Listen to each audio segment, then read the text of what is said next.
Dude, we are online, so we're ready to go. Let's start this, start the intro. Start the intro.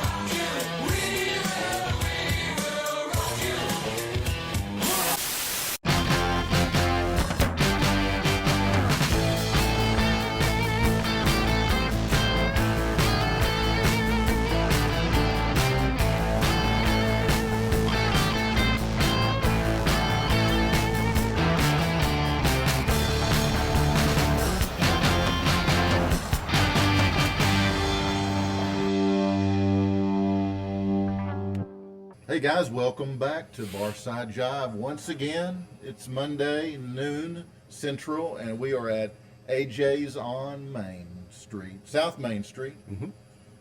651 South Main Street. 651. Where we are every Monday about this time. Well, we're so glad you decided to join us. No, we're really excited about it. Well, guys, it is National Selfie Day here in the USA. It commemorates a form of self-portrait that couldn't exist without social media and smartphones. So, okay, I'll take one. So take your selfie today. Here we go.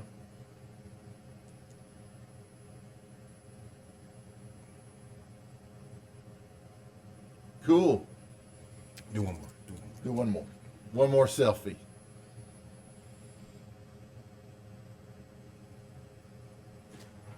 That was probably better. That was better.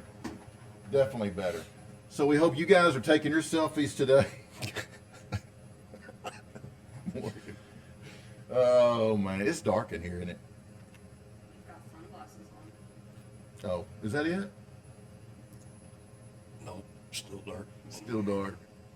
Anyway, on National Selfie Day, we are encouraged to take creative, appropriate, guys, appropriate Let me show you this one. selfies and share them on social media.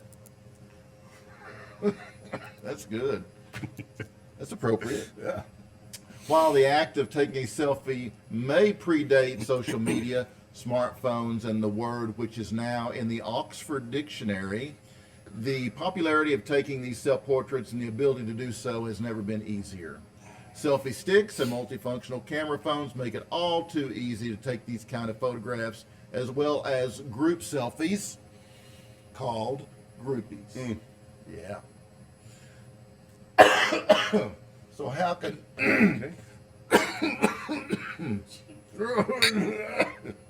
COVID? Oh, that's tasty. Yeah. How could you observe the day? Well, just use hashtag National Selfie Day to share on social media, and you can visit the website nationalselfieday.net. Isn't that the pound sign? Yeah, same thing. Pound sign's old school though, bro. Yeah. It's now hashtag. I noticed that when it's that Yeah, hashtag. yeah, it's old school. Remember the Me Too movement? Yeah. It's pound Me Too. Pound me too. Oh yeah, yeah. Ooh. Yeah, I never thought of that. Okay, that's all on selfie. But enjoy your National Selfie Day. Dude, I think you guys are making me ill. Yeah. Yeah, I was fine a while ago. Something Anyway, here. did we leave off the fact that we're in historic downtown Grapevine, Texas? I think they know that. Across the street from the winged unicorn. Imagine. No. Believe. Believe. Right? I think so. Or is it imagine? Now I'm totally confused. Of course, you had your own name for it. Pound of corn or something. I don't know. Pegacorn. Pegacorn. Anyway, wherever you are, we hope that you're sharing Barside Jive with your friends and family. Let's bust a move. You bust a little longer. No, you need to bust a little bit longer. Because you always cut it short, just to give me a little bit more. Go ahead, get you some. AJ. Oh, hey, my featured guest today is Albert Bouchard. Let me tell you a little bit about Albert. Just a little bit about Albert. Well, go ahead. There he is. Anyhow, Albert Thomas Bouchard was born on May 24th, 1947, and is an American drummer, guitarist, singer, and songwriter. Bouchard was born in Watertown, New York, and grew up in Clayton, New York. He was a founding member of the American hard rock band Blue Öyster Cult and a driving force through the band's first decade. He is also the brother of former Blue Öyster Cult bassist Joe Bouchard. And here he is now. Albert, not Joe. Hi, this is Albert Bouchard, founder of Blue Öyster Cult, and you are listening to the Barside Jive with DC.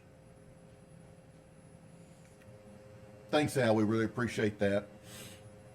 This is about the time during the show when I turned to AJ and asked him, what are we drinking?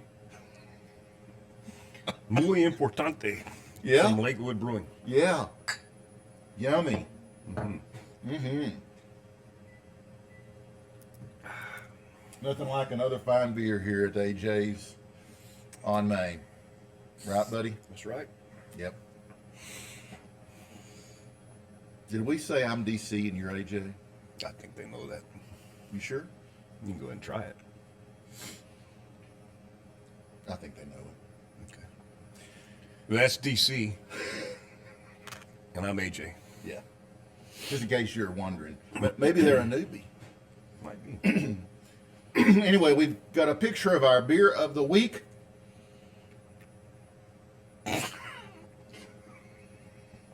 How do you fuck this up?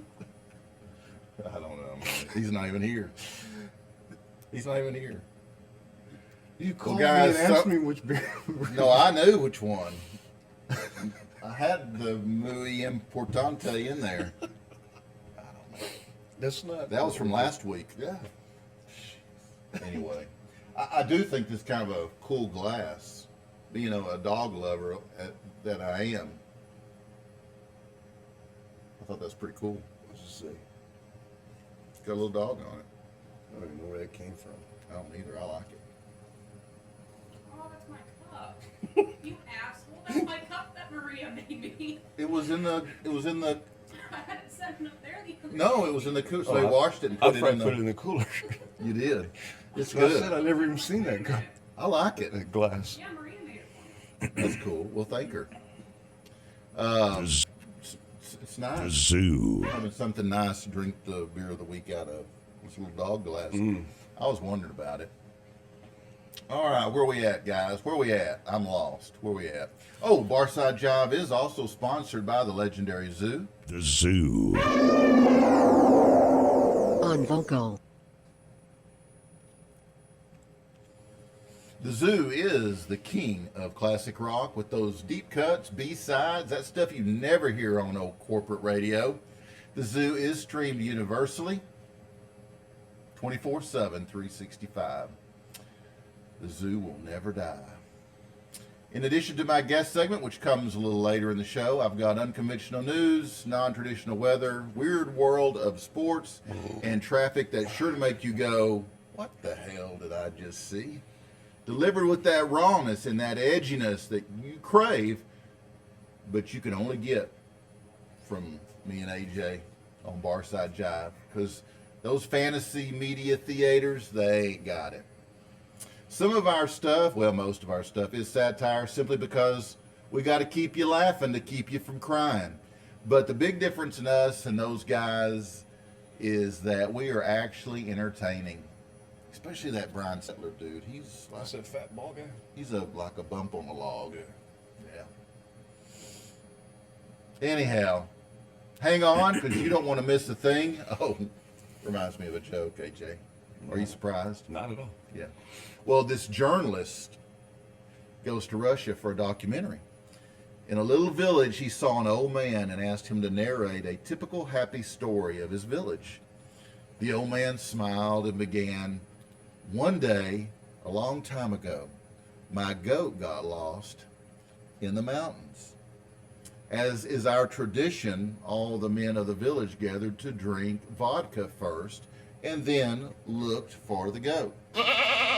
When we finally found her, as is our tradition, we all drank some more vodka, and all the men in the village each got their turn to mate with the goat. We had so much fun that day. The journalist quickly realized that he couldn't publish such a story, so he asked the old man if he had another story. The old man smiled again and started all over. Once my neighbor's wife got lost in the mountains. As per our tradition, all of the village's men, you know where this is going, gathered to drink vodka and then went to look for her. As is our tradition, when we finally found her, all the men in the village got their turn to mate with the neighbor's wife. We had great fun that day. Well, the journalist couldn't publish that story either, and therefore asked, don't you have a story that's less happy? Something sadder? The old man's smile faded. His eyes welled up. In a sad, soft voice, he began, one day I got lost in the mountains. Yeah, you can see where that one was going. Yeah. Oh, well, I have it on good authority that you guys loved last week's life hack. Not. So I decided to do it once again. See if you'll like this one. How about one of my life hacks, AJ? All right. Okay, here we go. DC's life hack.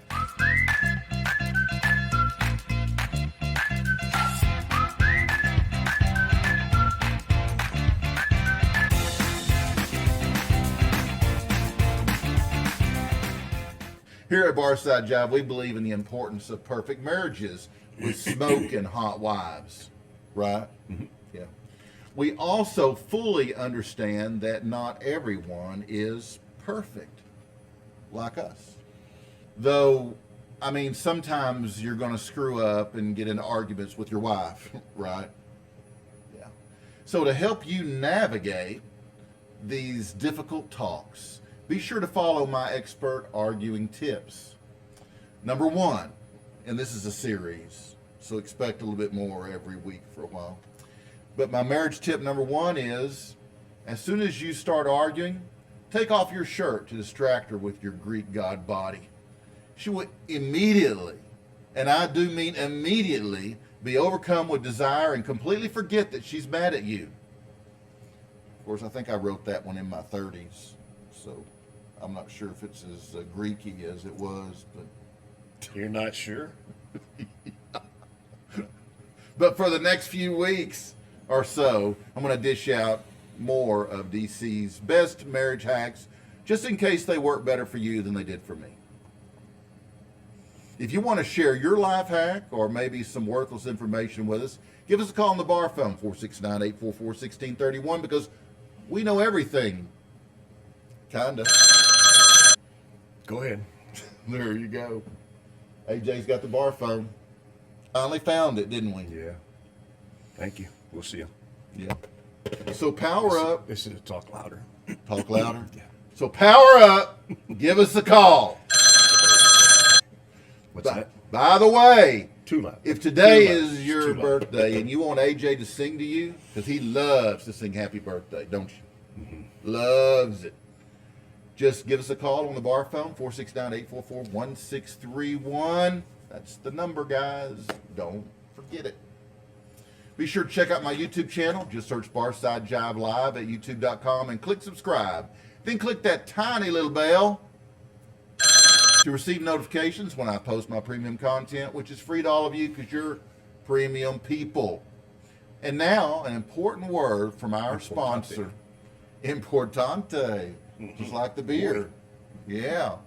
From our friends over at pandarescue.org. I know I want you, I try to when I look at you.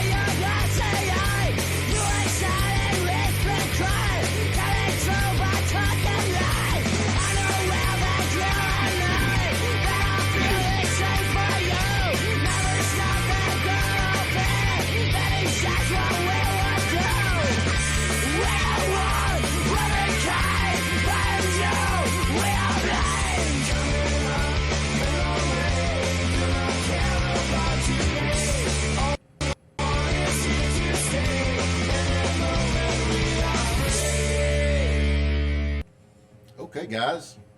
Save the pandas. Right, AJ? Mhm. Yeah. So, what's a killer whale's favorite pasta? I don't know. Pinguini. Pinguini. I hate it when Tony isn't here. Where's that fucker at? I mean, as bad as it is when he's here, it's worse when he's not. We love Tony. He's somewhere down in Austin, trying to make a living. He can't make one here. Okay, guys, so it's time once again for that segment with those big-ass raving reviews, our breaking freaking news. That's right. Whoosh, bum, bum, bum, bum.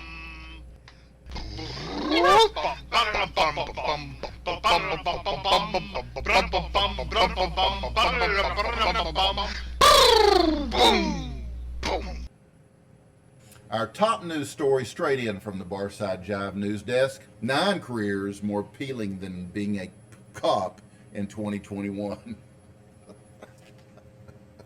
Being a police officer in 2021 kinda sucks, doesn't it, AJ? I wouldn't do it. Ain't no way in hell. Ain't no way. Ain't no way. Since, everyone will hate you and you'll constantly be in fear of someone throwing a brick at your head or burning out your cop car just because.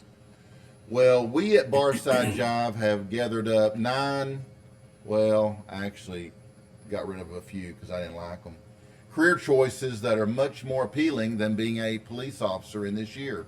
Just check it out. Number 1, a wildlife photojournalist.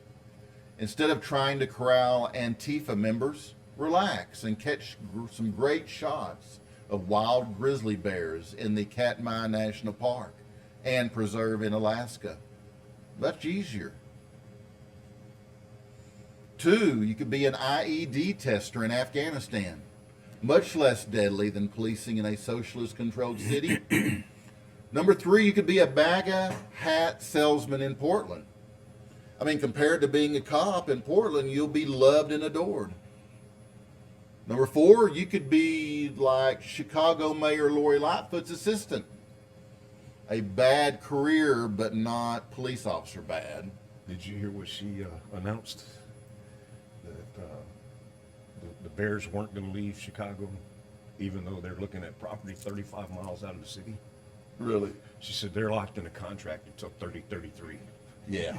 Yeah. Watch this. Let me show you a contract. Watch this. Show me your contract, I'll show you a lawyer. Yeah. Number 5, the guy at Facebook who has to examine photos flagged for having penises in them. This job really sucks, but you're not hated by all. Number 6, New York Governor Cuomo's PR team. Okay, this one is getting pretty close to being as bad as a 2021 cop. Number 7, the guy at the recycling center who has to drink the last milk out of your plastic jugs. I mean, at least you know you'll be doing it for Mother Earth. And we're just going to stop there because I didn't like the rest. But anyway, also in the news, Kim Jong-un attends Ivy League University to learn new brainwashing techniques. New York, New York. According to sources, beloved North Korean tyrant and lover of donuts, Kim Jong-un, is now attending Columbia University, a prestigious Ivy League school, to learn new brainwashing techniques for his regime. They got him. They got him. I thought I knew all there was to know about communist indoctrination, but I was wrong, said the ruthless dictator to reporters after sitting through a 2-hour lecture on why fidget spinners are a remnant of Western patriarchal oppression. Well, those didn't last long, did they? Those fidget spinners? Who in the heck? What was that all about? Someone made some money. Yeah. Your American college professors have this down to an art. Kim Jong-un then waddled over to the food court for an all-you-can-eat frozen yogurt, whistling a merry tune as he went. Now, according to experts, Ivy League schools in America boast the world's finest anti-Western propaganda and brainwashing techniques. The North Korean dictator expressed hope that his newfound knowledge would help him make his citizens more obedient. We still have our troublemakers, but with these Ivy League techniques, I'll have them eating out of my hand in no time, he said. The murderous leader of North Korea plans to go back to his home country and start his own Ivy League school, Kim Jong University. And Biden gets no pudding cup today as punishment for taking a question. That's pretty severe. Straight out of Geneva, President Biden was very bad today as he took an unscripted question from an unapproved reporter, which is totally against the rules. He then gave a nonsensical answer and yelled at the reporter, making him and everyone else look bad. As a result, he will not be given his evening pudding cup before bed. The big guy needs to learn that his behavior will not be tolerated, said Biden's handler and aide, Kelly Clayton, RN. When he behaves badly, he needs to know we'll have a firm hand and take away his privileges. Bad Biden, don't talk to that reporter. No. A White House insider says that Biden oftentimes refers to himself as senator and calls aides disrespectful pony soldiers. Since his election, Biden fits of rage have become more frequent, even to a point of lashing out at his supporters in the media. Inside the White House, he has even been known to collapse on the floor and make repeated pouty faces. An anonymous source has confirmed that those closest to Biden have resorted to childlike disciplinary measures, such as sending him straight to bath and to bed without a story. Administration staff have expressed hope that Biden will soon learn his lesson and behave better as he approaches the midpoint in his first year as leader of the free world. If that wasn't enough, also from the Barside Jive news desk, our trending news item segment is brought to you by our friends over at Body Action Products. And here he is, Body Action Products spokesperson, AJ. Body Action Anal Bleach Gel is a super concentrated, intimate area skin lightening gel. It is formulated to help you improve the appearance of uneven skin tones and diminish the discolored area of the skin. It's ideal for anal, vaginal, penis, scrotum, nipples, dark underarms, and any other intimate areas of skin lightening needs. For that asshole in your life that just needs to line the fuck up. Fuck, I need a shot. Wait, we can't do it yet. Hold on. Trending nationally. Conservatives scratching heads while conservative SCOTUS does great job of conserving all the bad laws liberals have passed.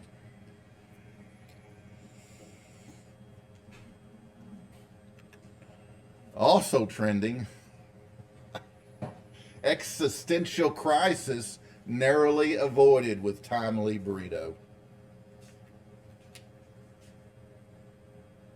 And Senate passes resolution recognizing Juneteenth as a federal holiday commemorating the day Republicans freed the last of the Democratic slaves.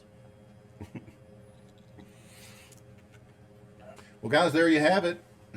What do you say we do some rock and roll history? All right, You ready? You like this part? lay it on me. Okay.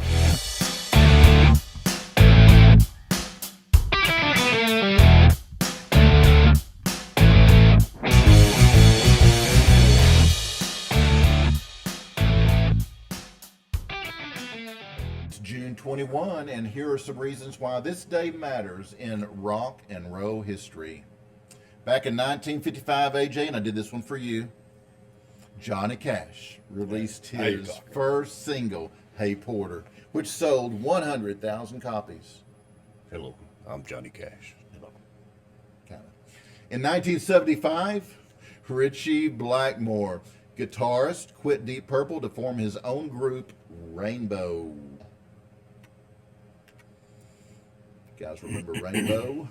And in 1988, In 1988, Pink Floyd performed in Versailles, France, a concert that was later released as the Delicate Sound of Thunder video.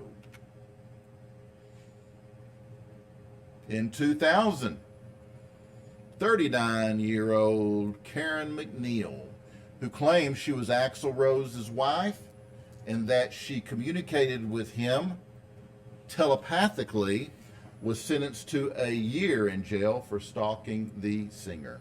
Whoa. And in 2005, Billy Corgan took out full-page advertisements in 2 papers announcing that he wanted to reform the Smashing Pumpkins. He wrote, "I want my band back and my songs and my dreams." And I got one more. 2008, Disturbed had the #1 album in the country with Indestructible, their 3rd consecutive record to top the charts. And guys, that's what happened today in rock history, which means it's time for...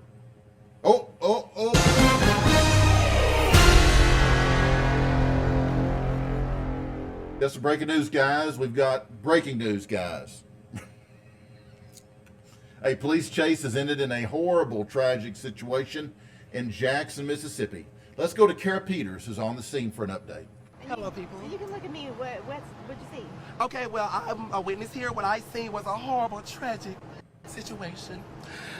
The guy was coming down, and I guess the police was trying to do a stop point. The man said, "No, not today," and they began to race behind each other like cats and dogs. The police officer got behind the man and started going so fast his car spit out of control. Girl, he hit the pole. His head went to one side, and his body went to the other side, and this is the result. Lord be with this young man. He need a blessing. So where were you when this happened? Well, ma'am, I was actually going to buy me a piece of burger from Burger King, and I just stopped right in the middle because my hunger just went away. Because when I seen that accident, girl, I just began to be nosy, and I just had to just understand that somebody was experiencing this difficulty moment that was just not... Ma'am, I just cannot bear to continue to talk. Horrendous situation there in Jackson, Mississippi. Guys, stay tuned. We'll have more coming on that later. But that was a great lead-in, AJ, to what's coming up next. Great lead-in. Great lead-in. Sports.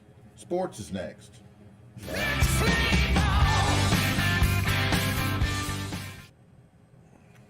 All right, guys. What we got for sports today? Oh, wait. We got to stand for our national anthem, don't we?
They may not stand for the national anthem at sporting events anymore, but by God, we're going to do it here on Barside Jive. I've seen it once. It Yeah. pissed me off. Yeah. You know, guys, elite athletes spend years of their life practicing, training, and competing. Today, we're going to take you to the home of elite athlete Joe McCloskey Jr. from Colorado Springs, Colorado, where Joe is training for his first ever surströmming eating competition.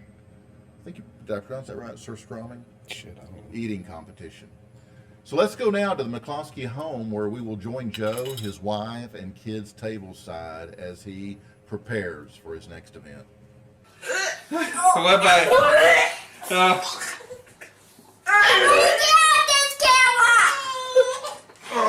Guys, did you see that form? Wow. But I think we'll forget the instant replay. I don't think we need to see it, do we? I don't think it's probably that bad. Yeah. How bad could it be? It looked pretty gruesome, but in reality, it's probably not that bad. It's probably because it's from Colorado. Yeah, Springs, yeah. Well, just when you thought you'd seen everything, hang on, because obviously you haven't. And now a word from our friends over at Foghat Cellars.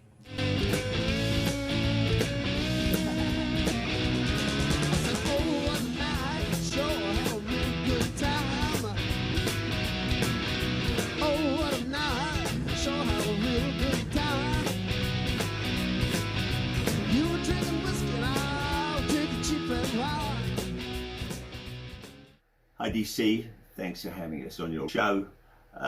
And for you folks, I'm Roger of the band Foghat, and these are our wines. Foghat Cellars. This is a Chardonnay from Monterey County, absolutely delicious, 2014. We have 2013 Pinot Noir from Monterey County. It's absolutely fabulous, a wonderful drinking wine. If you like Pinots, you'll love it. This is a Cabernet Sauvignon from Paso Robles. All our wines come from Central Coast of California. Steve Rasmussen is our winemaker, though in fact myself and Linda actually get involved in the making of some of our wines. Drink, enjoy, go to foghatcellars.com to find out how to get them. Thanks, bye.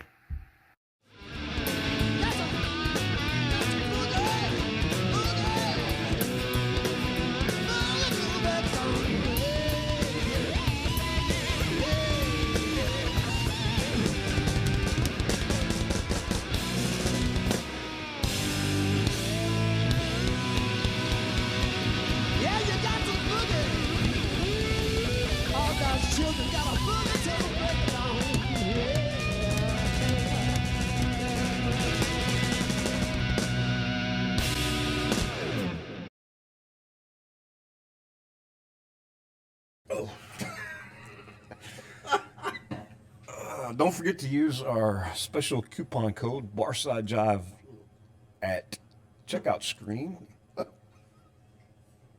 You almost got me.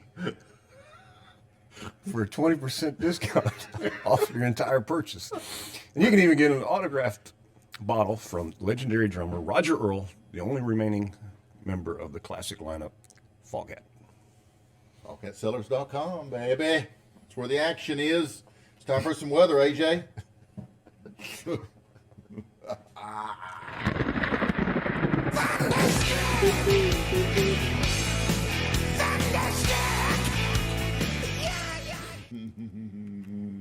I was trying. From your Barside Jive Global Weather Center, where we try to stick to the current weather since forecasts are always so wrong, including ours.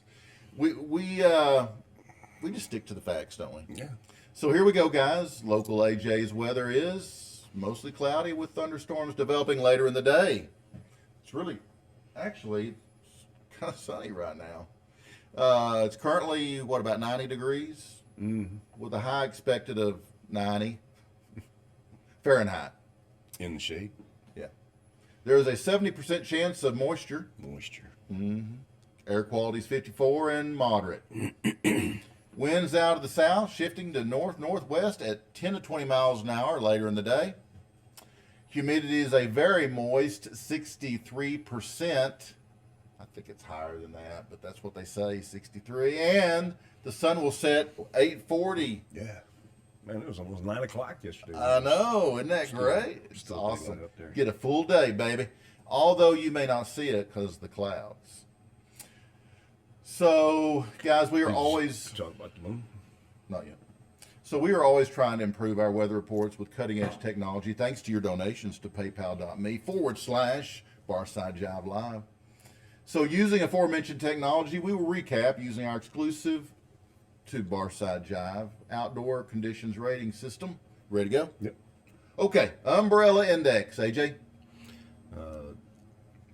UV index. No, umbrella. I don't know. We need an umbrella. Yeah, you're gonna need. What's the something. chance? High, low. Probably a high chance you're gonna need it. High chance this afternoon. UV index.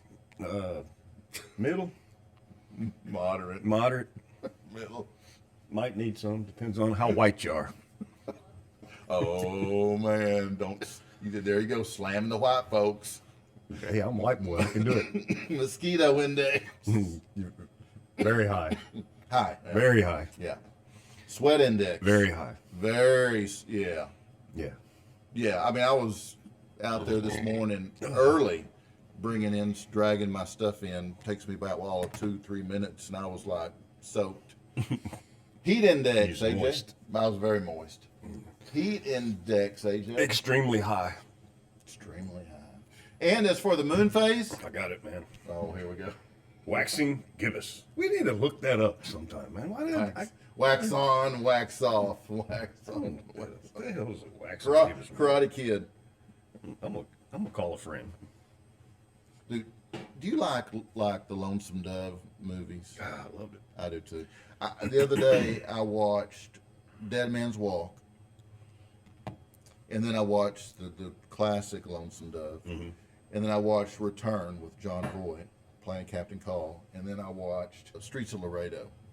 Jim Garner played Call.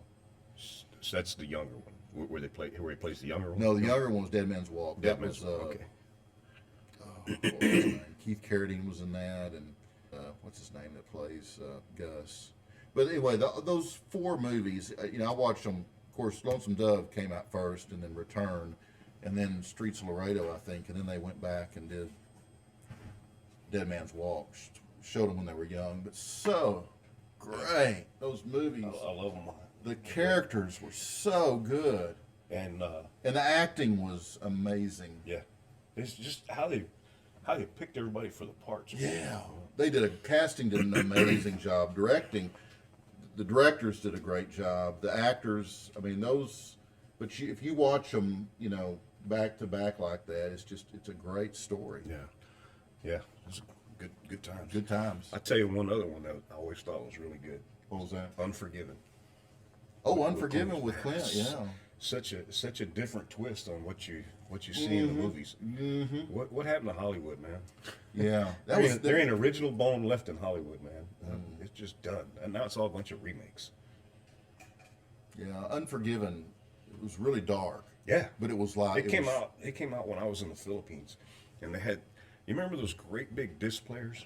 Oh yeah. One of the guys that I worked with. Oh, you were uptown if you had one of it was those. $high stuff. Oh too, man. yeah, they're I think- expensive. I think the movie alone probably cost him $200 or $300. Yeah. And then the machine was. Oh yeah. And that's back in 1988. Yeah. 88. I think it was 88. Yeah. But what a different take on a western though, huh? Oh yeah. Great western. So Yeah. I'm gonna look and see what this means here. Oh, You we're go still on weather. Yeah, you go ahead. Tropical storm Claudette became a tropical depression on Saturday evening after lashing the Gulf Coast. The storm produced heavy rain in parts of metro Atlanta and downed trees and power lines. Let's go to our Atlanta affiliate who's been standing by, who is talking to witness Herbert Garland about the carnage that he witnessed. I had to park my car underneath there because I couldn't go nowhere. Because I seen the tree limbs and stuff like flying everywhere. Tree limbs, you know what I'm saying? Like from the trees. What did he say? Tree limbs, you know what I'm saying? Like from the trees. What did he say? Tree limbs, you know what I'm saying? Like from the trees. Yeah, I do believe tree limbs come on trees. Yeah. Yep. If you would like a copy of our Barside Jive Tree Anatomy pamphlet, simply make a contribution of $5 to cover shipping and handling. Again, that's paypal.me/Barside Jive Live. Oh, Let me tell you this. go ahead.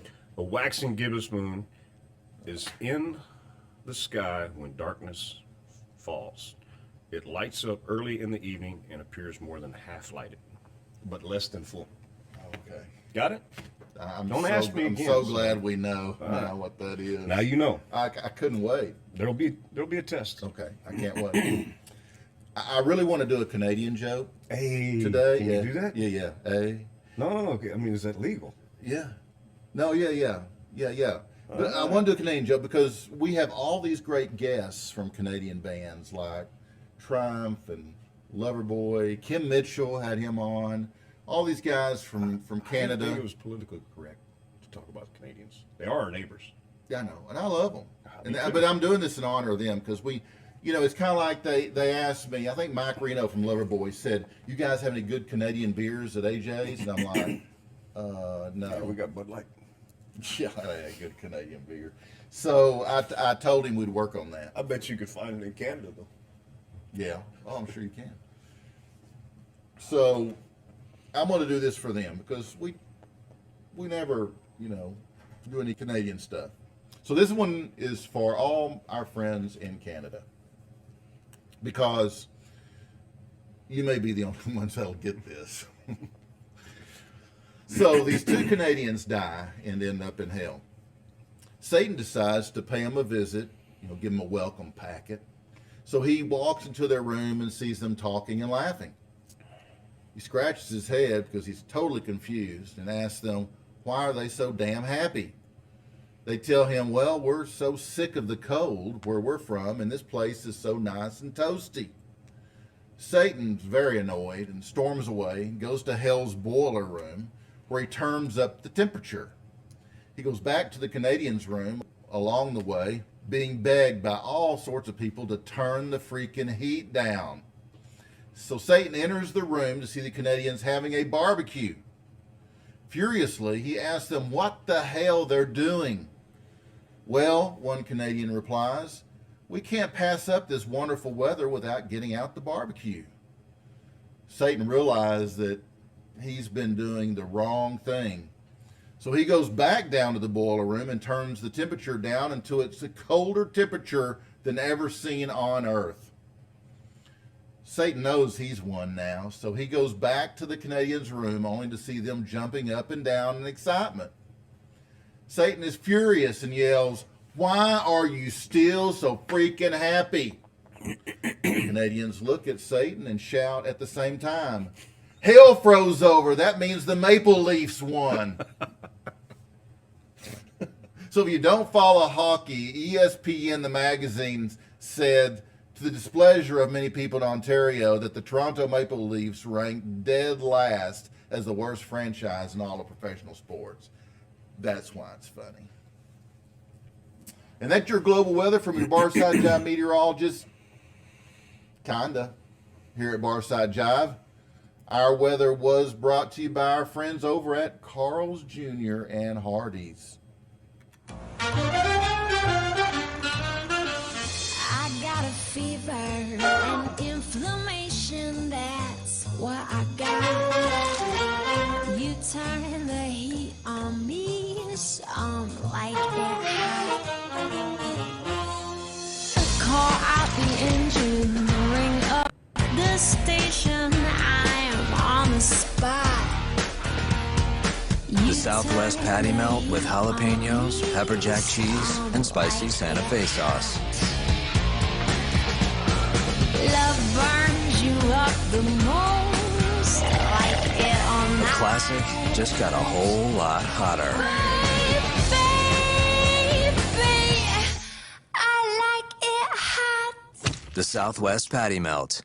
New at Carl's Jr. and Hardee's. Wait, watch that again. No instant replay, AJ. No, because we're going to take a look at traffic. I was almost there. How's that traffic look? Oh, hang on. Don't look yet. Don't look yet.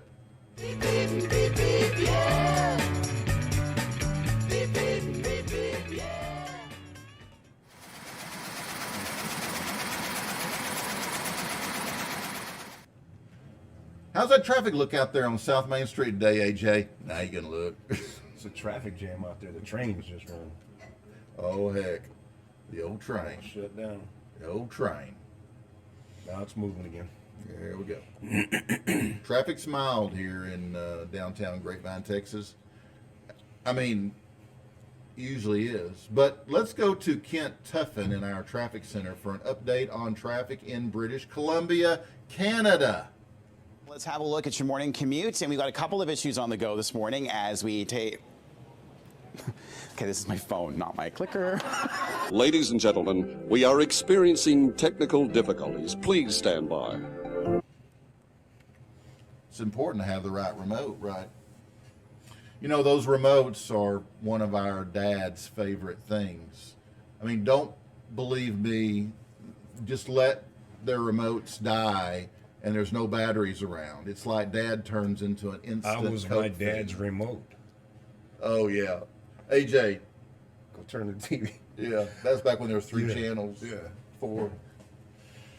Gotta have them batteries. Gotta have them batteries. So I got a kind of a father. This is the day after Father's Day, so I kind of got a related joke. So 4 dads go out to dinner. After they order, one dad gets up and announces that he's going to go to the restroom and will be right back. Once he leaves, things are kind of awkward because one of the dudes has left. So one dad kind of breaks the tension. I just have to say, my son is the greatest thing I could have asked for. He started out as a table cleaner at a chain restaurant. He was a real loser. But he's gone to school and worked his way up the food chain to become CEO. I mean, he's got so much money now that he bought his best friend a new Mercedes-Benz. One dad is amazed, but the other's not so impressed. That's nothing, he says. My son is even better than yours. He started out flying remote control airplanes in the park, and now he owns an airline and flies hundreds of thousands of guests across the world. He bought his best friend a new private jet for his birthday. The third dad has had it. Your sons are both losers. My son is an architect. He started out designing mailboxes for our neighbors, and now he owns his own architectural firm that designs mansions for rock stars. He was able to casually build a 300,000 square foot home for his best friend. At this point, the fourth dad finally returns from the restroom. Sorry, man, I was gone so long. What have you all been talking about? All the dads respond at once. We've been talking about how great our sons are. The fourth dad hangs his head. Damn, my son is a total reject. I mean, we've given up total hope on him. What could be so bad? Asked one dad. Well, you see, says the fourth dad, my son's a male stripper. All the dads gasp. Yeah, I know. However, my kid's actually doing pretty well for himself. His 3 best clients bought him a new Mercedes-Benz, a private jet, and a 300,000 square foot mansion. That's pretty good. Yeah. Seeing how Father's Day was yesterday, let's just take a second and shout out to all the fathers in our viewing audience who paid for dinner that no one seemed grateful for, or who didn't know if they'd make it till payday, or who are trying their best to be a good man in a society that really devalues men, or the guy who lost their patience multiple times a day because they see their life passing with their dreams still in their chest, or those who never or rarely hear, I'm proud of you, because those are very important words to a man.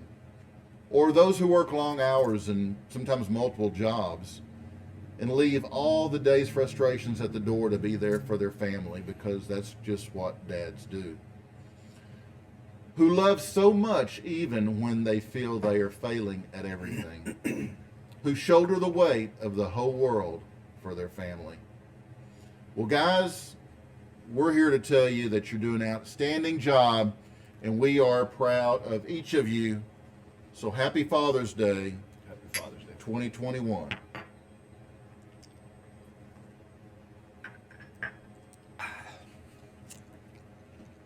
Wow, that was good. Yeah. Your Father's Day good? Yeah. Yeah, I had a good time. Yeah. Kids showed up, friends showed up.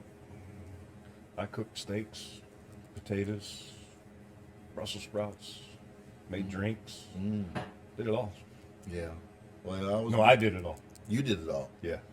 Oh, you cooked it all. I volunteered. Yeah. We went out to eat. Yeah. Yeah. No one had to cook. We went out to eat. We had big ass Wagyu strip steaks. Sounds good. It was real good. Did you bring me a sample? Yeah. Yeah.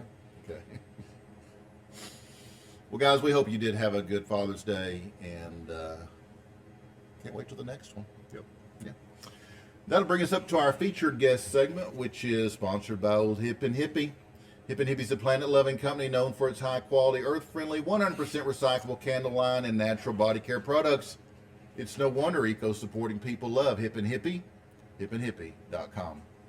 And by the way, that's why we keep looking so good. Right? Mm-hmm. As I mentioned earlier today, my featured guest is Albert Bouchard. He is best known as one of the founding members of the American rock band Blue Öyster Cult, BOC, as they are commonly referred to. Formed in Stony Brook, New York in 1967, and are best known for the singles Don't Fear the Reaper, Burnin' for You, and Godzilla. They have sold 25 million records worldwide, including 7 million in the United States alone. The band's music videos, especially Burnin' for You, received heavy rotation on MTV when the Music Television Network premiered in 1981, cementing the band's contribution to the development and success of the music video in modern popular culture.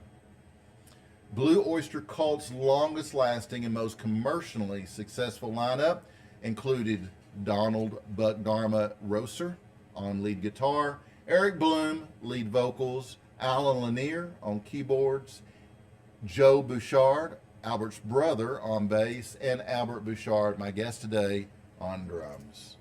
So, without further ado, I'll be right back with Albert Bouchard after this quick break.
Welcome back to Barside Jive. It is time for me to introduce my guest.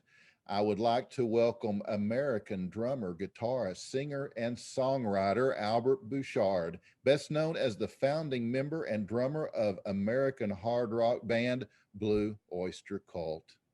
Well, thank you, PC. It's a real pleasure having you here, Albert. It's a pleasure being here. Thank you. Dude, I've been listening to you forever. I mean, really. Cool. I might have been out of diapers maybe when I first heard Blue Öyster Cult, but yeah, let's see. When you were born, I was 13 years old. So okay, well, hey, we're not that far apart, so you weren't really you were I wasn't you were barely into music. Well, I was playing in a band. Had my little, but I was writing songs too. I mean, we were the only teenager band because I was the oldest one, and all the others were like 12 and my brother was 11. Yeah. And I was writing songs. You know what's interesting about you being a drummer? I know you're multi-talented, but I think drumming is probably your main gig. It's my love. There you go. But I've had more drummers, and really you're one of the first American drummers. Most of them are from England, but I've had more drummers on my show than guitarists. I've had Rick Lee from 10 Years After, Carmine Appice. I've had Bunny Carlos. I've had, it was just a bunch. I could go on, but well, you haven't said anybody that's not my friend yet, so. Yeah, no, I probably wouldn't. That's pretty wild. They were all such cool guys. I mean, we stick together, yeah. Yeah, but they're awesome. And usually it's the front man that, gets the mic time, but man, I just love talking to the drummers and the bass players. They're awesome. And I know your brother, Joe. Mm-hmm. Yeah. Is pretty accomplished on the bass guitar. But I just want to ask you, Albert, looking back at this vast career that you've had, okay, now that you're 74, well, 73 for another month. So, oh man, it's almost your birthday. Yeah. If we were just a month later, I could sing happy birthday to you.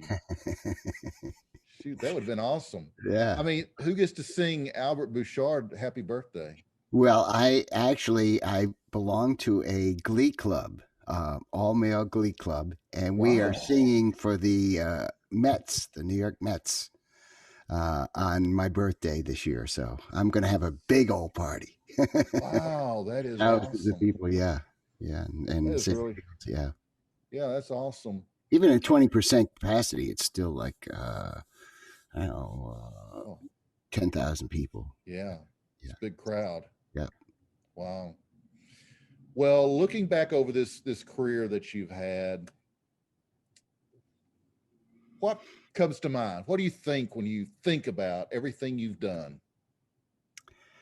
A lot, what really intrigues me is that when I was very young and, that 13-year-old, and I had my little band, and I had a fantasy that, I would become I would do something in music. I felt like I didn't have any confidence, or not a whole lot.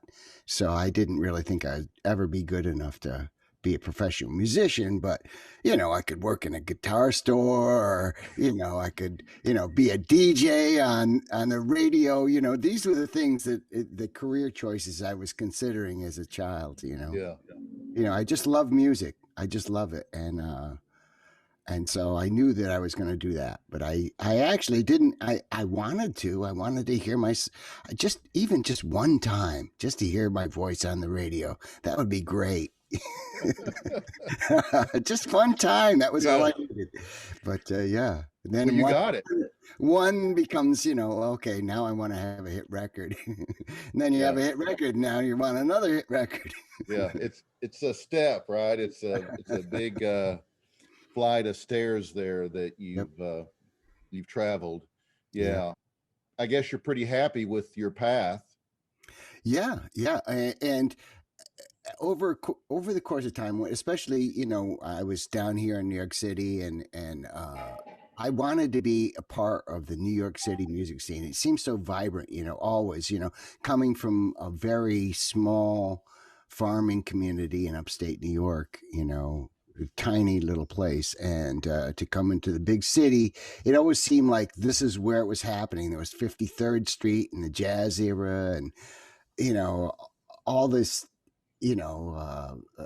musical energy coming out of the city. So when I was in Blue Öyster Cult, I felt like I really wasn't a part of the scene that much. I had my little group of people, but not that many. Lately, over the past 10 years or so, I have really expanded into the scene, working with, tons of really talented people. So it's amazing. Some of them are famous, some of them are not, but they're all really good musicians. And that makes me happy. I love playing with other people, especially if they're great. But even if they're not, if they're as passionate as I am, that's all I need. Well, do you have any regrets? Yeah, only one though. Cocaine. Wish I had never done that shit. Yeah. That was a total waste of money. I said and did things that I regret now, upon reflection, But other than that, I don't know. Not much that I regret, really. It's been a great ride, Yeah. And even though the cocaine was a issue for about a decade,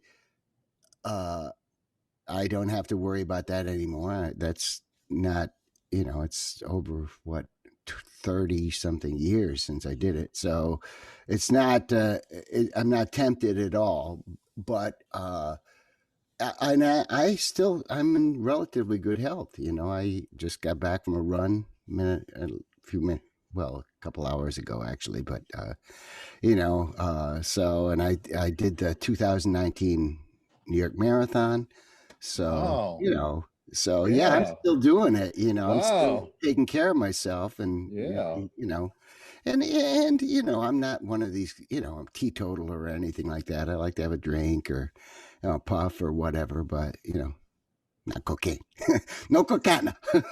Was that kind of the drug of choice for the band? Yeah, well, and we were touring with a lot of other bands that were really into it. Like we did probably 20, 30 gigs with Aerosmith, and we always hung out with them, and they were doing it too. And the Hunter Ronson band, they were great partiers. And a great band too. Yeah. Yeah. Mick Ronson, oh my God, what a lovely soul he was. Yeah. Yep. So many of them from that era are gone now. I know. Right? See, you're right. You're now in your 60s. You're not 60 anymore. You're in your 60s. That's when people just disappear. Yeah. That's what happened to me in my life. It's just, and the pandemic was, some people, I know people that like, oh, I lost, the cousin of a cousin, or, they might've lost one person, or some people say, I didn't lose anybody. Nobody that I know died of it. I've had a lot, like, well, not, I don't think 20, but, it's more than 12 people that have died of COVID that I personally knew, and some of them, 3 or 4 of them were older, but some of them were not, so it's just like, yeah, it's been rough. It's been really rough. Who have you lost, whether it be COVID or some other reason, that really hurts you the most? Well, the one that really killed me was, and she died in 2000, but it was my first girlfriend when I moved to New York City, and that was Helen Robbins, otherwise known as Helen Wheels. And I lost her in 2000, and that just totally gutted me. I was not expecting it. She was a bodybuilder. She was in very good health, but she went in for elective surgery, and she got some kind of infection, and that was that.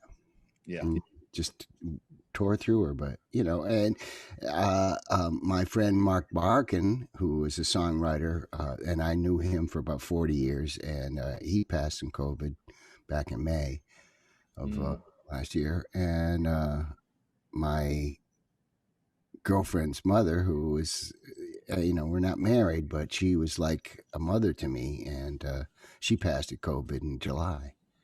So, yeah, it's been rough. It's been rough. As far as people that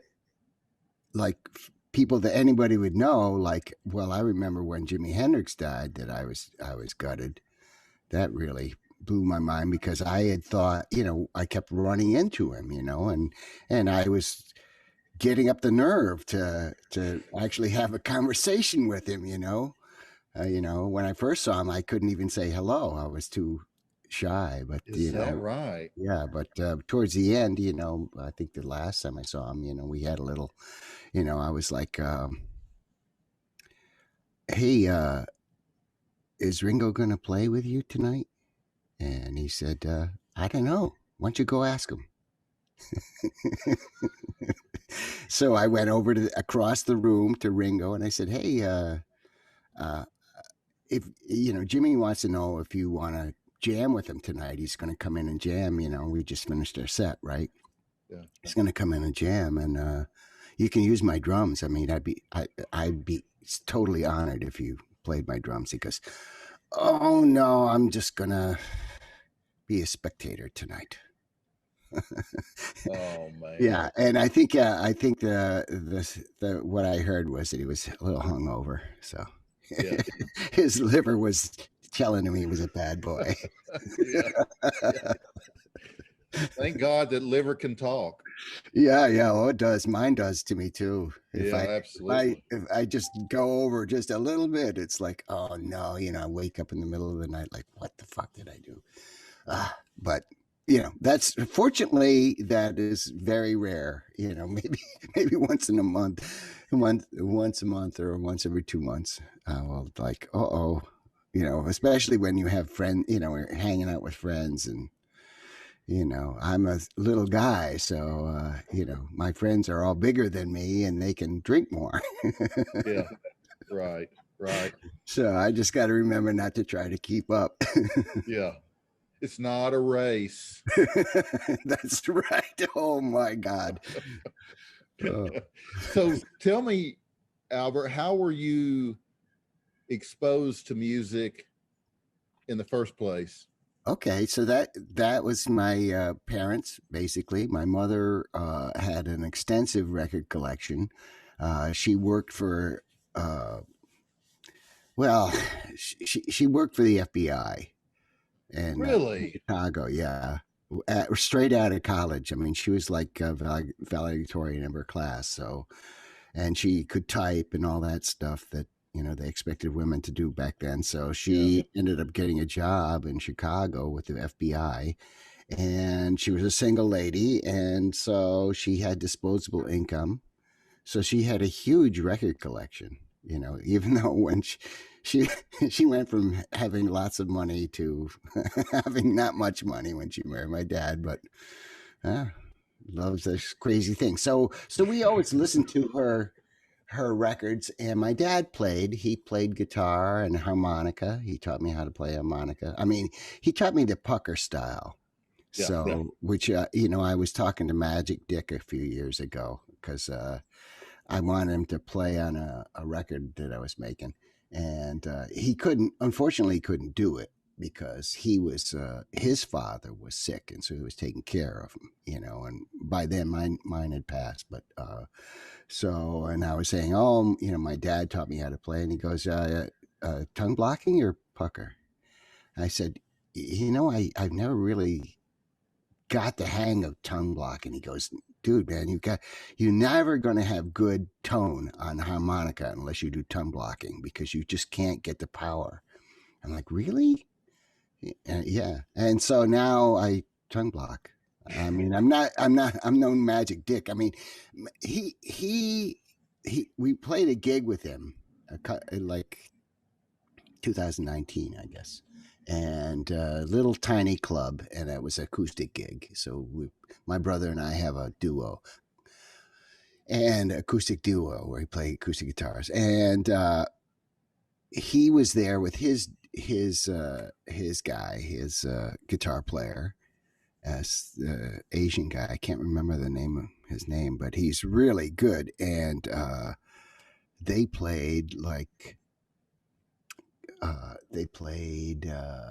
So What, the Miles Davis tune. Mm-hmm. It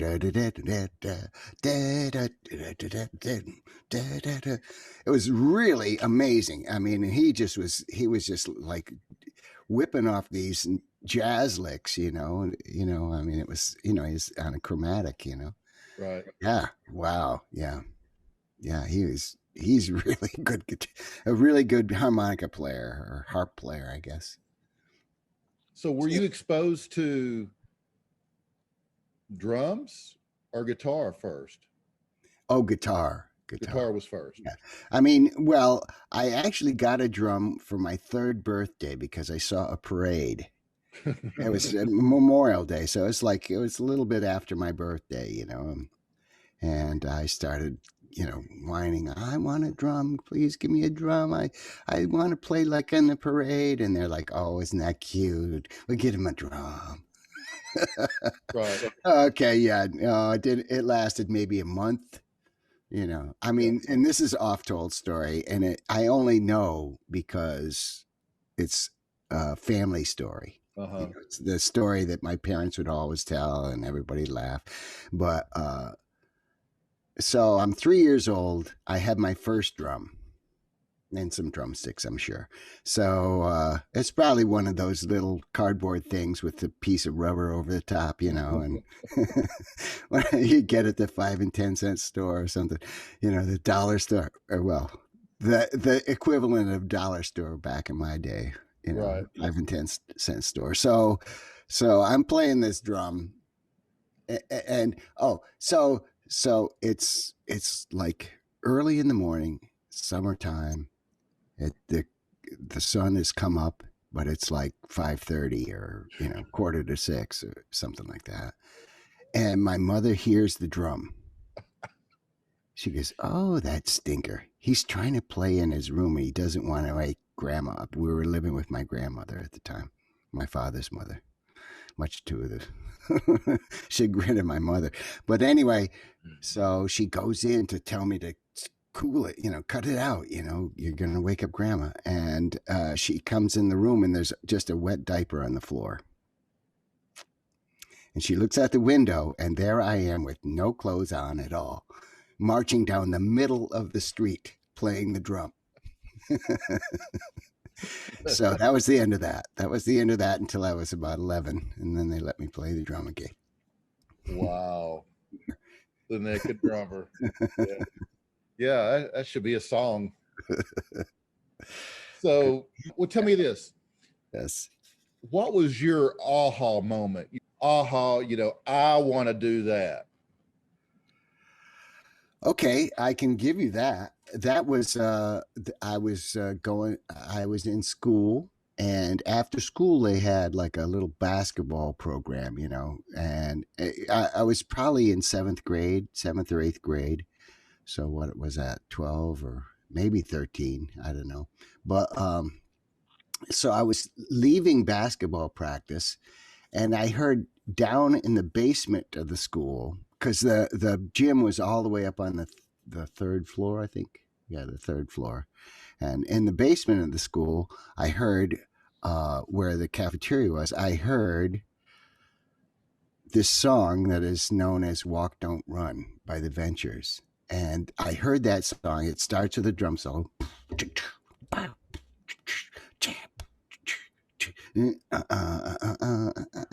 And then it has a drum break in the middle. And I heard that and I was like, oh my God, I wanna be in a band. I want to play that song in a band. So that was it. That was the aha. Oh, I've got to do this. I mean, that was it. Wow.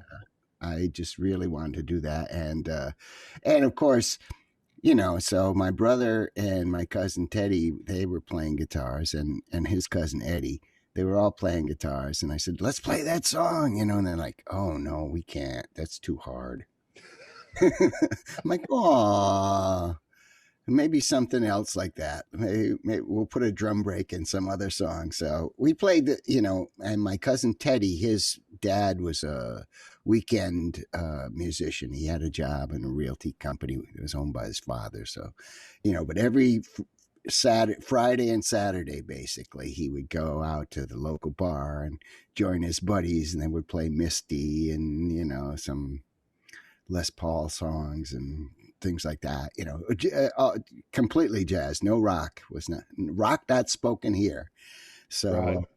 But, so he was teaching, everybody how to play, he didn't teach me because I was at the time, in the beginning, I was the piano player because I'd taken piano lessons for about 4 years.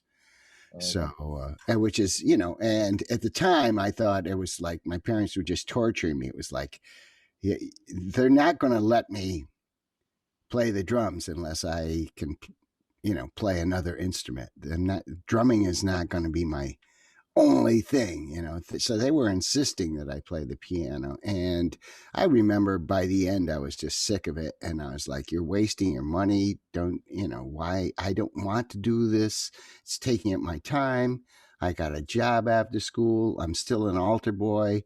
I've got funerals and all kinds of masses during the week before I go to school. So it was like a lot, And I was like, something's got to give. And I was in the Boy Scouts too. So, wow, yeah, it was like, 11 years old. It's like you were busy. It's a lot, yeah. So they allowed me to stop taking piano lessons and take, and join the school band and play the drums. So it sounds like to me that your parents were pretty supportive of your music. Oh yeah. My mother, when I was in college and when I dropped out of college, where'd you go? Well, I went to first. I mean, I've been to 8 different colleges and had a couple of degrees, but the first college was Clarkson College of Technology, which is upstate New York, and it's now Clarkson University, and they did a lot of stuff with the early PCs and solar power. They one class project was to build a solar power car. They were the first people to do it. It's a very innovative and a great engineering school. And of course, my parents were like amazed that I could get in there, because I was a pretty good student, but only if I wanted to. I was distracted by music, really. I'd rather play music than anything. So my, when we were the little high school band, they were both very supportive, and to the degree that when we had this little band where I was 12 and my brother was 10, when we would get gigs where we had to go somewhere, my dad would drive us there. He had, I have a big family, I have 5 brothers and 1 sister. So there was 9 of us all together. So he had like a Volkswagen bus, so we could put all our gear and the band in the bus, and he would drive us to, down to Ithaca or, downstate, to Albany or something. And until I got my driver's license, then I was the driver, but I drove his car too. I drove his bus, but he was, he would go to the gig, whatever we were playing. And then he would go and visit his buddies or his cousin or something. He didn't stay and watch, but he'd drive us there and pick us up and help us with the gear. He actually even made our first PA.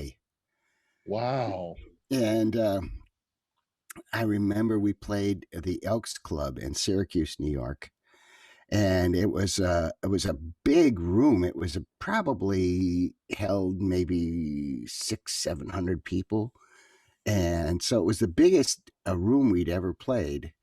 And we had my father's PA, and so we took a break, right? Because we had to play several sets. So we took a break. I went to the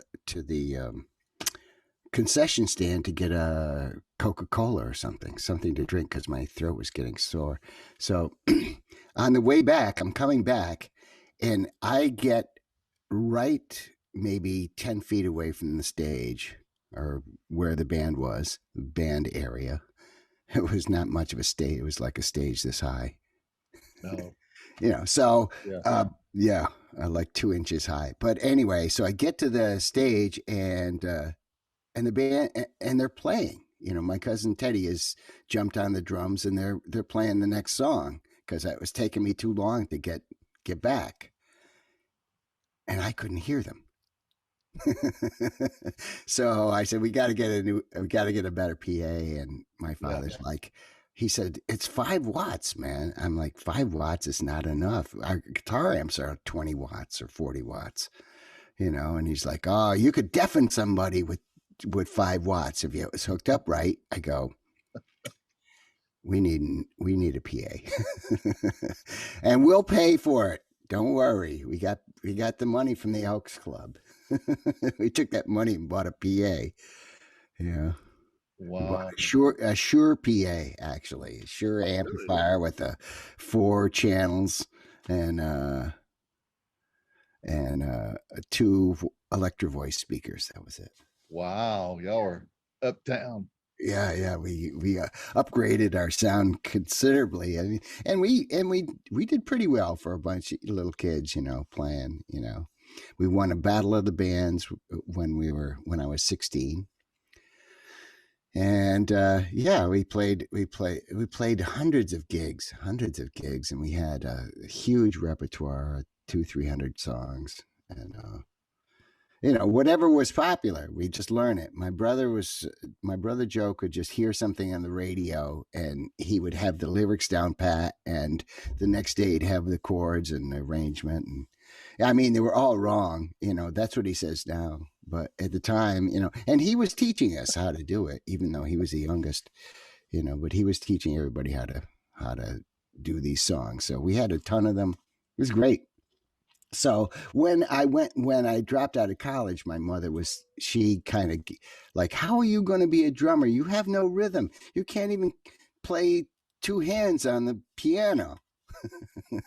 I said, well, this is only 4 things, just 4 things, 2 legs, 2 arms. That's like playing piano with 1 hand. When you've got 10 things, then that's a lot to worry about. Right. But she didn't buy it. She was like, yeah, but you just don't have any rhythm. I said, have you ever heard me play? She goes, yes. Well, in the beginning, now you go out into the barn to practice because we don't want that noise in the house. So, and I think they both came to a show that we did in Saratoga Springs, which is like just outside Albany, New York. And the opening act was Weather Report, if you can believe that. Wow. And it was sold out. It was packed, it's in the Reaper, when Reaper was a hit. So, right. Probably 76 or 77. And they were sitting on the side of the stage, just looking out at this huge crowd, and my mom was looking at us playing because she had never heard us play, she didn't play the music or anything at home, but she was watching the band, but my dad was just looking at the audience like, wow. So, and my mother's sisters, she had 3 sisters that lived in the Boston area, and we played a gig at the Cape Cod Coliseum, like right next to my Aunt Kay's house. So all the sisters, my mother included, all went there, and and then we treated them, VIP, of course they're all these old ladies now, but yeah, they loved it too. So, eventually I think they saw the wisdom of letting me play, Right. getting me that drum finally. It's hard for a Texan to imagine. I mean, I've been to New York City, I've been to Queens, I've flown into LaGuardia, Mm-hmm. but haven't traveled all over the state. But it's hard for a Texan to think about you being raised in New York with chickens. I mean, it just doesn't. Yeah. Just We had doesn't chickens. compute. We grew crops. I mean, my dad was a maintenance engineer at the newspaper owned the radio station and the TV station. So he worked either whatever they wanted, maintenance, he would go and that was his job for most of his life. So, but he wanted to keep us out of trouble. So he bought some seed. He had the farm. He had a tractor. He bought gasoline for the tractor. Well, for everything. And a big old gas tank that we had to pump, with a crank. Right. And the tractor that we had to start with a crank. Yeah. An international harvester, so I was driving at 9, driving the tractor, because my dad hated plowing. He said it's the most boring thing in the world. For any of your listeners who are farmers, you know what I'm talking about. I mean, maybe they have laser guided ones or something, but to try and keep that line straight, all the way back and forth, like hundreds of times. Oh man. Of course, for a 9-year-old, it was heaven. Oh yeah. Yeah, absolutely. It was heaven. I couldn't believe that they gave me this responsibility. It was awesome. That's probably a lot like when I was a kid growing up and I couldn't wait to get my hands on that lawnmower. Yeah. I would watch my dad and I would walk behind him. I couldn't wait till the day I could get my hands on that lawnmower. Well, the day came. I got my hands on that lawnmower and I mowed and I was king of the world, I mean, I was actually cutting grass with this blade that was moving, so fast. Yeah. I thought I was something. And then I spent the rest of my life trying to figure out how to get rid of that lawnmower. Oh yeah. It was a momentary. Yeah. I got there with the tractor as well, especially I got caught by the cops breaking into somebody's place. It was like a mansion and nobody had been there for years. So, me and a few of my friends, I had this great idea. Let's go and see what's inside. We're not going to take anything. We're just going to look, so we go in. And we find a window that's open and jimmy it open and go inside. And then we find these stairs that like go up to the first floor, but it was heavy and we couldn't push it up. So all of us were three of us, so we all pushing and then you can hear there was a table on it and it slid off the thing. So it was being held down by the table, but there was a vase on the table and the vase didn't fall and it didn't break. Nothing broke. I don't know how we got that thing off there without breaking anything, but we didn't. So we're just walking around, looking around, and one of the guys, not me, goes over to the window and he sees like this little box there. And it's connected to some wires and stuff. And he picks it up. It's the burglar alarm. So all of a sudden there's a siren and, and we're just like zoom down the basement, out the window, run back to, to my house. And we're sitting there. We got a little clubhouse in the back, right? And we're sitting there and we hear the siren and still going. Finally it goes off. Ah, good. finally, they turned it off. Well, I guess we can go home. We start walking up the road to the farmhouse, and there's a local cop walking down. Says, "They saw you do it, boys. Don't even say you didn't do it. Those ice fishermen saw you." Oh, man. I said, "You mean Franny Wagner?" "Yep. My girlfriend's father." Oh. I was not that young. I mean, I should have known better, but so I had to cut the lawn. I didn't know it at the time. They were owned by a group of nuns. It was going to be like a convent. I don't know that it still is anymore, but it's still there. But so I had to cut their lawn, which was about 5 acres. Oh, man. Yeah, but I was no push lawnmower. I had the tractor. I just drove the tractor down the street. It was about a mile away. That's still some serious community service there. Yeah. It was like every week for a whole summer. It was like, I don't know, a dozen times I had to cut it. So yeah, and just like any other time when I would get in trouble with other people, nobody else had to do that. Of course, it was my brilliant idea to do it too. So I suppose because all that drummer in you. Drummers. You've heard about drummers, right? Yeah. Well, I don't have a criminal record, at least, so well, that's good. It's been expunged. What did you lose the girlfriend? Oh yeah. I mean, it wasn't because of that. She was just, it just didn't work out. Yeah.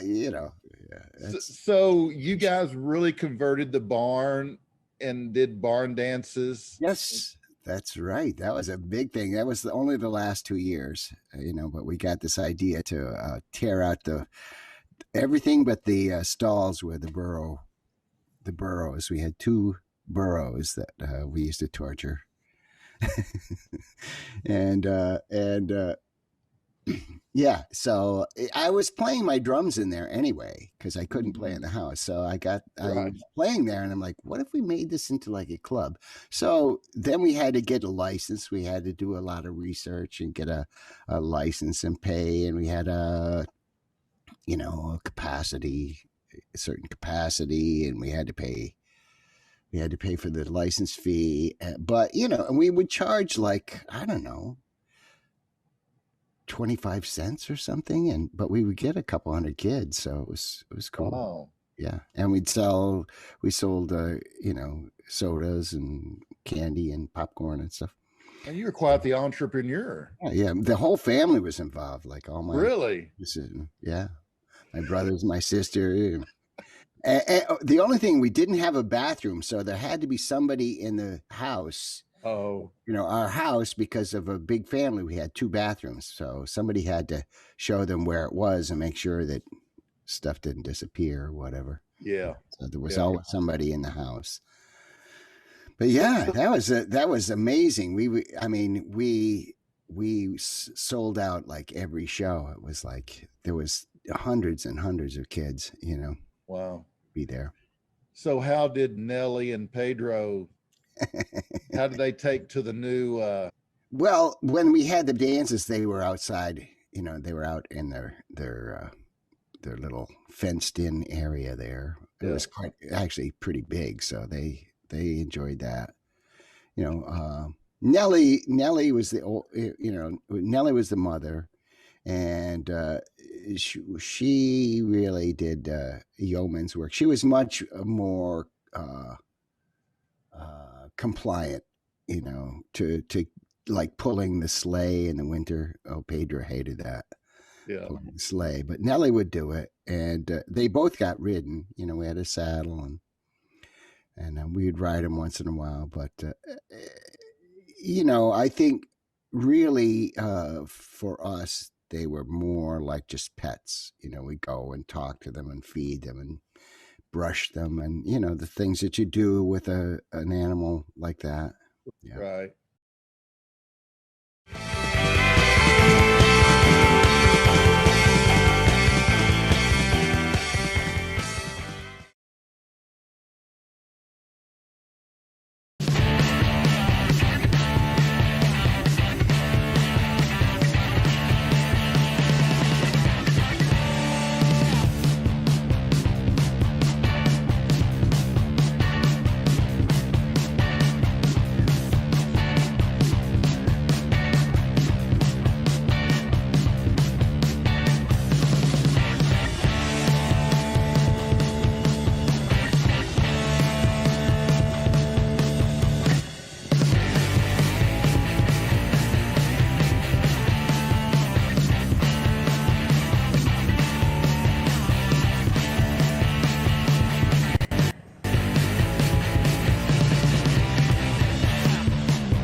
Barside Jive shall not be responsible for any incorrect or inaccurate information caused by this broadcast.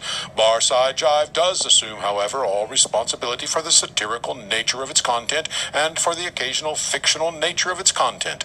All characters appearing in this broadcast, even those based on real people, except for our featured guests, of course, are entirely fictional, and any resemblance between them and any persons living dead or undead is purely a miracle.